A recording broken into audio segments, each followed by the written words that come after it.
Amahoro nshuti bakunzi ba Razizi Live, mukomeje kudukurikirana, turabashimira cyane aho muri hirya no hino ku isi. Nitwa Harindintwari Charles. Uyu ni umwanya tugiye kubagezaho amakuru yiriwe acaracara uyu munsi, haba ku bitangazamakuru bitandukanye, ariko by'umwihariko ayo wasanga kuri razizi.online, urubuga twandikaho inkuru zitandukanye, zaba izo mu Rwanda ndetse n'izo mu mahanga. Uyu munsi ku itariki 15 Nyakanga n'umunsi mpuzamahanga w'ubumenyi bw'urubyiruko. Buri mwaka tariki ya 15 Nyakanga isi yose yizihiza umunsi mpuzamahanga w'ubumenyi bw'urubyiruko uzwi nka World Youth Skills Day mu ndimi z'amahanga. Ni umunsi washyizweho n'umuryango w'abibumbye Loni mu mwaka wa 2014 ugamije gukangurira ibihugu guteza imbere ubushobozi n'ubumenyi by'urubyiruko kugira ngo rushobore guhangana n'ibibazo by'isoko ry'umurimo rihinduka buri munsi. Uyu munsi ugaragaza uburyo urubyiruko ari imbaraga z'igihugu zikeneye gushyigikirwa mu mahugurwa y'imyuga, ikoranabuhanga n'ubumenyi ngiro. Ni umwanya kandi wo kugaragaza imbogamizi zigiye zitandukanye zikibangamira urubyiruko mu kubona amahirwe yo kwiga imyuga no kuyikoresha mu guhanga akazi. Ishami rya Loni ryita ku burezi, ubumenyi n'umuco UNESCO hamwe na International Labour Organization rifatanya mu bikorwa byo gukangurira ibihugu bitandukanye kongerera ubushobozi ibigo by'ubumenyi TVET no guhanga udushya mu buryo bwo guhugura urubyiruko ruri mu nzego zitandukanye z'imyuga. Insanganyamatsiko y'uyu munsi rero ikaba yagiraga iti dushyigikire urubyiruko binyuze mu bumenyi bwa Artificial Intelligence cyangwa se AI n'ubuhanga mu ikoranabuhanga. Turakomeje n'amakuru yacu kuri Razizi Live. Kora subscribe niba utarabikora, ukore like, ukore na share kugira ngo urusheho kugenda wumva kandi ukurikirana amakuru agezweho hirya no hino aho uri ku isi. Reka tunyarukire mu rukundo, ndabizi yuko ni kimwe mu bintu bigezweho kandi abantu biyumvamo cyane. Uyu munsi rero tugiye kubagezaho ibirebanye n'iby'umujyanama mu by'imibonano mpuzabitsina yatangaje ku mpamvu nyakuri ituma abantu bacana inyuma. Umujyanama w'inararibonye mu by'imibanire n'imibonano mpuzabitsina umaze imyaka 45 mu kazi yatangaje impamvu nyamukuru ituma abantu benshi baca inyuma abo bashakanye cyangwa se abakunzi babo. Nkuko byatangajwe na New York Post, uyu mujyanama witwa Dr. Ruth Wesheimer avuga ko abantu benshi bacana inyuma bitewe no gushaka kugira icyo bageraho batabona mu mubano wabo wa buri munsi. Ngira ngo murabizi yuko muri iyi minsi cyangwa se mu gihe turimo hari ikibazo gikomeye cyane cyuko abantu bashakanye usanga bacana inyuma, yewe n'abatarashakana usanga kenshi bapfa ibyo bintu. Dr. Ruth rero avuga ko kenshi ikibazo kitari ukuba hari imibonano mpuzabitsina bagomba gukora gusa, ahubwo gishingira ku gukumbura kumva umuntu yakitabwaho, agahabwa umwanya cyangwa se agashimwa mu buryo atabona mu rugo. Dr. Ruth yongeraho ko abantu benshi bibwira ko gucana inyuma ari ibisanzwe, kandi ko ibi bitavuze ko batazi icyo bashaka, ahubwo biba bigaragaza icyuho kiri mu mubano wabo. Ni ibintu byeze cyane muri iyi si nk'uko mubizi cyangwa se no mu minsi turimo. Uyu mujyanama asaba abashakanye cyangwa se abagikundana kuganira kenshi, gutega amatwi ndetse no kugerageza kwita ku byifuzo by'umwe n'undi, kuko ngo ari byo biziba icyuho gituma benshi bashuka no gushaka umunezero ahandi. Iyi ni inama y'umuhanga mu bigendanye n'urukundo. Turabashimira yuko mukomeje gukurikirana Razizi Live. Reka tunyarukire mu mahanga. Mu mahanga uyu munsi harimo haravugwa inkuru noneho yuko Israel yagabye ibitero by'indege ku butaka bwa Syria ndetse na Lebanon.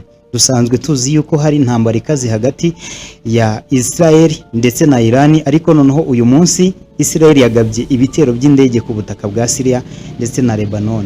Mu ijoro ryakeye Israel yagabye ibitero bikomeye by'indege ku butaka bwa Syria no muri Lebanon, aho bivugwa ko byibasiye ibirindiro by'inyeshyamba n'imitwe ishyigikiwe na Iran. Amakuru aturuka mu bitangazamakuru ko ibi bitero byaguyemo abantu bamwe, abandi bagakomereka ndetse hanangirika ibikorwa remezo bitandukanye. Ibi bitero byabereye hafi y'umujyi wa Damascus muri Syria ndetse no mu turere twa Bekaa Valley muri Lebanon, ahakunze gukorerwa ibikorwa by'umutwe wa Hezbollah. Kugeza ubu Israel ntiyatangaje byinshi ku mpamvu z'ibi bitero, ariko abayobozi bayo basanzwe bavuga ko ari uburyo bwo kwirinda ko Iran n'abambari bayo bakomeza gukwirakwiza intwaro mu karere. Kugeza ubu ibihugu byombi ntibiragira icyo bitangaza ku mubare nyawo w'abahitanywe cyangwa se ibyangirikiye muri ibi bitero, ariko ibi bitero bikomeje mu gihe umwuka w'intambara ukomeje kuba mubi mu burasirazuba bwo hagati, cyane cyane hagati ya Israel na Hezbollah isanzwe ifite icyicaro muri Lebanon. Ngayo nguko rero twarimo tubabwira inkuru y'uko Israel yagabye ibitero mu gihugu cya Syria ndetse na Lebanon, kandi ngira ngo nk'uko bisanzwe bizwi Israel ikunze kugenda igirana amakimbirane atandukanye n'ibihugu birimo Iran ndetse na Israel, amakimbirane yagiye atangira mu gihe cya kera kugeza uyu munsi, ariko kandi ni amakimbirane ashobora kugira ingaruka zitari nziza ku baturage baba ba Israel ndetse n'aba Iran, by'umwihariko na Syria aho bagabye ibitero. Turabibutsa yuko iyi ari Laziz Live mukomeje gukurikirana. Aya ni amakuru yanditse ku gitangazamakuru cyacu cyitwa laziz.online. turagusaba ko wahasura ugasoma inkuru zitandukanye zigiye ziriho. Rero tugeze n'ubundi mu makuru yo mu mahanga, niho turabamenyesha yuko umunyeshuri yahejwe mu kirori kubera kwambara ikanzu ifite ibendera ry'igihugu cy'Ubwongereza. Uyu mwana w'umukobwa wiga mu mashuri abanza mu Bwongereza yabujijwe kwitabira ibirori byo kwizihiza umunsi wahariwe kwishimira itandukaniro n'ubwuzuzanye bw'imico kubera ko yaje yambaye ikanzu igaragaza ibendera rya Union Jack cyangwa se ibendera ry'Ubwongereza. Ababyeyi b'uwo mwana bavuze ko batatunguwe no kubona ubuyobozi bw'ishuri bumuhagarika, bavuga ko ngo iyi kanzu itari ikwiye kuri uwo munsi kuko byashoboraga guteza impaka no gukomeretsa bamwe mu banyeshuri bakomoka mu bindi bihugu bitandukanye. Ababyeyi bavuga ko kandi bishimiye ko umwana wabo yifuzaga kwerekana ishema ry'igihugu cye, ariko ishuri rikavuga ko uwo munsi wagombaga kuba umwanya wo kwishimira imico itandukanye aho gushyira imbere ikintu cyose cyateza amakimbirane cyangwa se kwiyumvamo kurusha abandi. Iki ni ikibazo cyateje impaka nyinshi zigiye zitandukanye ku mbuga nkoranyambaga, aho bamwe bavuga ko ishuri ryakoze nabi mu guheza uwo mwana, abandi bakavuga ko byari ngombwa kugira ngo uwo munsi ukomeze kuba uw'ubwigenge no guhuza abanyeshuri b'imico n'amoko atandukanye aho bagiye baturuka muri icyo kigo. Amakuru yacu kuri Laziz Live reka tuyakomereze mu iyobokamana, aho hari inkuru itanejeje ibabaje y'urupfu rw'umuvugabutumwa w'icyamamare wamenyerewe cyane uzwi nka John MacArthur, akaba umuvugabutumwa w'ingufu kandi waharaniraga indangagaciro, akaba yitabye Imana. John MacArthur ni umuvugabutumwa wa Amerika wari uzwi cyane ku isi hose kubera inyigisho ze zifatika kandi zidacogora ku byanditswe byera byo muri Bibiliya, ndetse no kuba umwe mu barinzi b'imyemerere gakondo mu itorero rya Gikristo. Yitabye Imana afite imyaka 86. Nk'uko byatangajwe na Phil Johnson uhagarariye itangazamakuru ry'ivugabutumwa rya John MacArthur, akaba ari nawe wagiye atunganya ibitabo bitandukanye byagiye byandikwa n'uyu John MacArthur. Avuga ko uyu musaza yaguye mu mujyi witwa Santa Clarita Calif uherereye muri leta ya California, ni nyuma y'uko yahawe ibitaro muri uku kwezi kubw'indwara y'umusonga ifitanye isano no kubagwa umutima n'ibihaha kenshi. John MacArthur yamamaye cyane nk'umuyobozi w'itorero Grace Community Church riri muri California, aho yamaze imyaka irenga 50 atangaza ubutumwa bw'ukuri ashingiye ku nyigisho za Bibiliya. Azwi kandi cyane kubera gahunda ye ya radio yitwa Grace to You, yakwirakwizaga inyigisho ze mu bihugu byinshi bitandukanye. Uretse kwigisha ijambo ry'Imana, MacArthur yari n'umwe mu bantu bazwiho guhangana n'ibigezweho byazaga bihabanye n'ibyo yemera. Yamaganye cyane ibyo yabonaga nk'ubukangurambaga bwa secularisme n'ihindagurika ry'imyitwarire y'abantu mu byerekeye umuco n'imyemerere. Abamukurikiranaga bemeza ko yaranzwe no gukomera ku kuri, ntatinye kuvuga icyo yemera nubwo cyashoboraga gutesha imitima ya bamwe. Ku bandi benshi yari intangarugero mu guharanira ko Bibiliya igira ijambo rya nyuma mu buzima bw'umukristo. Amakuru y'urupfu rwe yakiriwe n'akababaro ku bayoboke be, abigishwa be n'abafashijwe n'ubutumwa bwe hirya no hino ku isi, harimo n'abagiye basoma ibitabo bye bitandukanye, aho bagenda bavuga yuko byabafashije kandi bikabahindurira ubuzima, bikabakuza, bikabavana hamwe, bikabageza ahandi mu ntera ihambaye kandi ishimishije mu bigendanye n'iby'ubukristo. Iyi ni Laziz Live ukomeje gukurikirana. Tugeze mu makuru y'imikino. Aya makuru tugiye kubagezaho noneho uyu munsi navuga ku nkuru ya Chelsea. Ni inkuru imaze iminsi igezweho kandi iri kuvugwa cyane yuko Chelsea yegukanye igikombe cy'isi cy'amakipe. Ikipe ya Chelsea yo mu Bwongereza yegukanye igikombe cy'isi cy'amakipe cyaberaga muri Leta Zunze Ubumwe za Amerika, itsinze Paris Saint-Germain yo mu Bufaransa ibitego 3-0.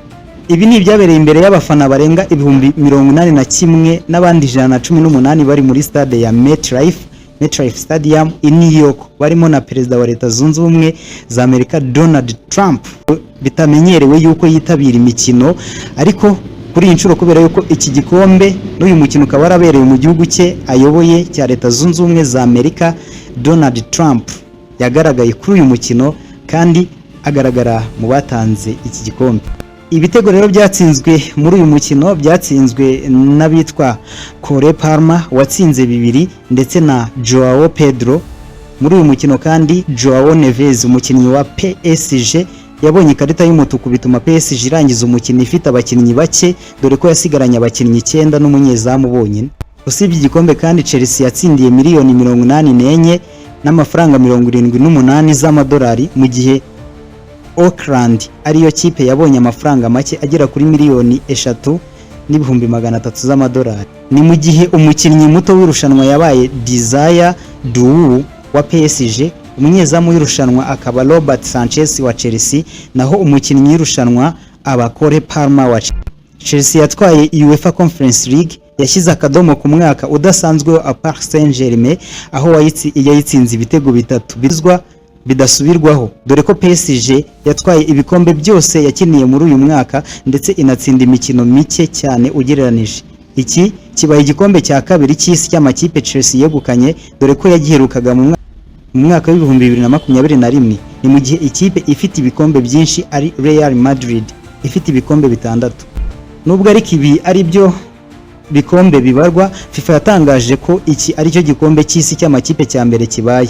Ubwo niba bazajya babara ibikombe bazajya bahera kuri iki, kubera ko iki ari cyo gikinwe mu buryo budasanzwe, aho cyakinwe n'amakipe menshi 32 aturutse ku migabane itandukanye hirya no hino ku isi, kandi kikazajya kiba hashize imyaka 4, mu gihe icyari gisanzwe bakinaga imikino mike kitabirwaga n'amakipe make kandi kikaba cyabaga buri mwaka.